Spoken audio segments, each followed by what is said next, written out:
everyone, welcome to Prabhat Prakashan's YouTube channel. Today we will be talking about Nagavrao Ramarao Narayan Murthy. N.R. Narayana Murthy was born on 20th of August 1946 in Shidlaghatta, Kingdom of Mysore, British India. This in today's India is known as Chikkabalapur district of Karnataka. His father was a teacher who taught English, mathematics and physics. Apparently, he performed well in these academic subjects. Since his father was a teacher, he was an active advocate for inculcating discipline in his children's mind. He was born in a family of 11 members, including 8 siblings, parents, and a grandmother. The family had a scarcity of financial resources, yet they were always a happy family.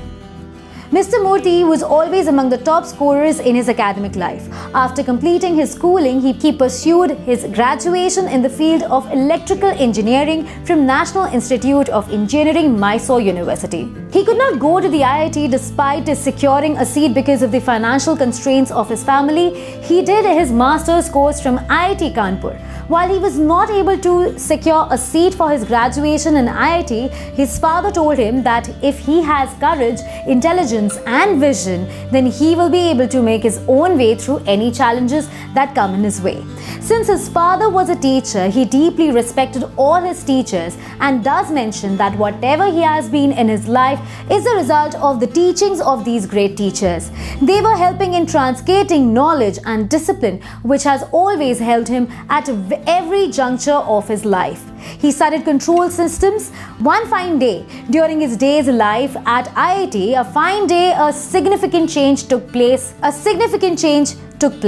The Premier Institute was well known and widely acknowledged for its overseas collaboration. This was the reason which pulled Mr. Murthy to IIT Kanpur. There was a short seminar on the future of computer systems and IT. He was so influenced by the revolutionary idea that he decided to change his field from electric engineering and mathematics to IT. He joined IIM Ahmedabad and served as a research associate. He worked in the field of computer science and was a chief system programmer here. He wanted to learn deeply about computer science before commencing his professional life. Mr. Murthy started his own company with the name Softronics. He created this company as a part of his experiment to learn deeply about the computing business. But it failed in about a year and a half. Then he joined Patni Computer System in Pune. Here he came to meet Nandan Nilekani and Sudha Murthy in the city. Mr. Nilekani is a co-founder of Infosys, while Ms. Sudha Murthy is his wife. Both of them are highly talented. Mr. Murthy worked with Telco as an engineer and offered her contribution of Rs 10,000 as a capital injection for Infosys. In July 1981, Mr. Murthy, along with 5 other software professionals, co-founded Infosys with an initial capital of Rs 10,000. He struggled a lot due to license Raj in India, which meant red tapes and excessive bureaucratic regulation. Due to this, he had to make frequent trips to Delhi from Bengaluru. This led him to embrace a life of austerity. He used to sleep at railway stations and took many measures to save money. It took him a year to secure a landline connection and 3 years to import a computer. Some of the co-founders went abroad to search for business or clients and sent funds for capital infusion into Infosys. In the initial years, it was able to secure collaboration with an American company and performed well. However, the collaboration collapsed in 1989 and Infosys too was on the verge of collapse. There was absolutely no source of funding. The employees and his friends were of the view that everyone must abandon the company now. But Mr. Murthy held a contrarian view and said that anyone who wished to leave would be free to do so, but he will not close down the company. In 1991, the Government of India introduced economic reforms of liberalization, privatization to move towards globalization. This meant no frequent trips to Delhi, easy import of needful equipment, current account convertibility of currency which ensured ease of traveling abroad and setting up offices overseas, freedom from government regulation of the stock market which ensured Infosys was able to raise good money for the equity that is offered to its investors through its IPO. The company got its way clear of many hurdles by this nudge, resulting in leveraging of its business, and it quickly became a success story. It was due to its ability to function and perform with much larger autonomy, which was the most sought after parameter that had always pulled back Mr. Murthy's efforts.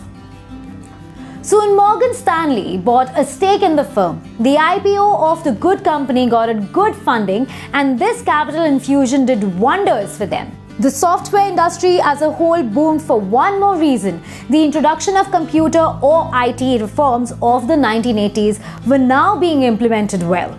The venture began with nearly 200 employees. In the current time, the Infosys family has more than 1,00,000 of members or employees. The company has registered massive business revenue and profit growth.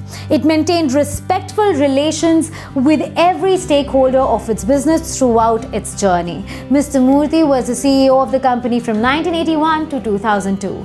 He has also been the chairman of the board of directors and chief mentor after giving over the chief executive office to Mr. Nilekani. In August 2011, he received the title of chairman emeritus as he took retirement from the company.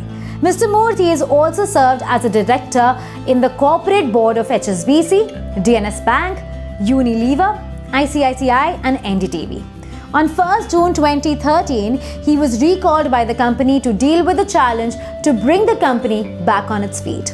He is known to introduce reform in the company in terms of incentivizing good performers and bringing in a transparent regime for the employees to choose their own mentors by themselves. This is done for the professional development of employees, adding value to their life and strengthening the work culture at Infosys. He has been awarded Padma Shri by the Government of India for his immense contribution to the Indian IT sector in 2000. Later in 2008, he was awarded Padma Vibhushan and is regarded as the father of Indian IT industry. Mr. Murthy has held that only entrepreneurship can lead any nation to a better performing economy. He maintains that the IT business system is saturated. The younger generation has to search for newer and emerging avenues to be successful. It is entrepreneurship alone that can lead the change in the country, given its ability to create jobs, wealth, and prosperity among the people. Mr. Murthy looks after CSR initiatives which involve an umbrella aid to society to provide a nudge to the younger generation to use their maximum potential in efficient ways. He says entrepreneurship requires walking on a road that is untraveled or least traveled. It solicits a daring virtue with great imagination to create and build a vision for a better world. They need to be mindful of a couple of parameters to ensure success. One has to learn to express business value in a simple sentence. This is not only essential to secure funding from investors, but also makes it easier to approach potential customers or every stakeholder easily. It is always good to maintain the simplicity of communication. It helps to create a simple and direct value proposition. One has to effectively determine and evaluate whether the market is ready for the introduction of a new idea. The value system that one upholds in life plays a very important role in ensuring success. The good and the enduring value system is the one made of optimism, sacrifice of time and energy from other social responsibilities to be satisfied with lower salaries in the initial stage of the business. If there is positivity in the pursuit of company, then trust can be established among every stakeholder. Lastly, the team that has to run and sustain the business must comprise of people that are mutually exclusive but collectively exhaustive. This will result in every skill and expertise complementing one another for the larger welfare of the interests of the company. He adds, once the entrepreneur can establish these principles, then one can easily find sources of funding or money. Mr. Murthy's life has been an inspirational journey, yet the following list counts on a few success mantras of the great personality. Leadership by example. Mr. Murthy is fan of the philosophy of Mahatma Gandhi. He believes one must embrace the change first, before expecting the people around to change. He says the best way to tell your employees to be honest and punctual is by following these principles yourself first. Once the boss is punctual and proves honesty in practice and business, then it is easier for the employees to comprehend the ethos at which the company runs or functions. He says He practices this principle in every sphere of his life.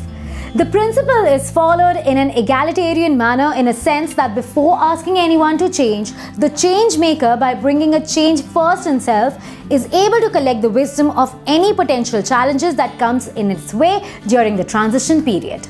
This habit of reflective practice is able to bring a lasting, peaceful and qualitative prospects in life. Discipline. Since his father was a teacher and sought to imbibe discipline in all his children, Mr. Murthy thus came out as a disciplined personality. He says whatever he has become in his life is due to the grateful teachings of his teachers who have raised him through valuable knowledge, reflective ethos, and constructive mindset. It is these values who've made him a successful man. He says a prudent value system ensures trust. Once it is established, then the business is easy, as no one would like to participate in a venture that is not trustworthy. Be courageous. Being a meritorious student, he was persuaded several times to get a job in India or abroad like his friends. He adds, his father taught him to be courageous in life. This brought in faith for the vision that enacted. It is only by being courageous that one can withstand the challenging times of life. Hence, one must never create inhibitions. Every type of human energy has to be transcended, harnessed wisely to be used effectively, and this needs serious courage. Team spirit. The success story of Infosys is a live example of this factor. The 6 co-founders always created synergies and harmony to work effectively. All of them have always placed personal interest on the sidelines for the group interest to prevail. These are big sacrifices in a way that happiness and contentment are derived from the collective struggle, which has created collective success rather than self-centered interest of goal. Positive state of mind. He faced no fewer challenges in life, from the scarcity of finance in his childhood to scarcity of funds for his startup, to the repeated business failures due to a closed economy, to waiting for years to get married to his cherished love because he had no job. He had many reasons to give up his vision, yet he stood strong in the testing times. He defied the challenges with courage and faith in of his vision. He finally rose to success, becoming a billionaire. With a great academic combination of his degrees from Mysore University IIT Kanpur, IIM Ahmedabad, it was easiest for him to sign up for any best paying jobs. He was a talent in every form, yet he stood with himself, for himself, and the world saw the glorious wonder of Infosys. He once quoted Louis Pasteur, "God always favors prepared minds." Good luck is just one factor in life. It is important to learn the way of seizing it. He always says, one doesn't need money in life to be successful. It needs a well-built vision. Well, that's all in this video. If you like it, give it a thumbs up and do not forget to subscribe to Prabhat Prakashan's YouTube channel.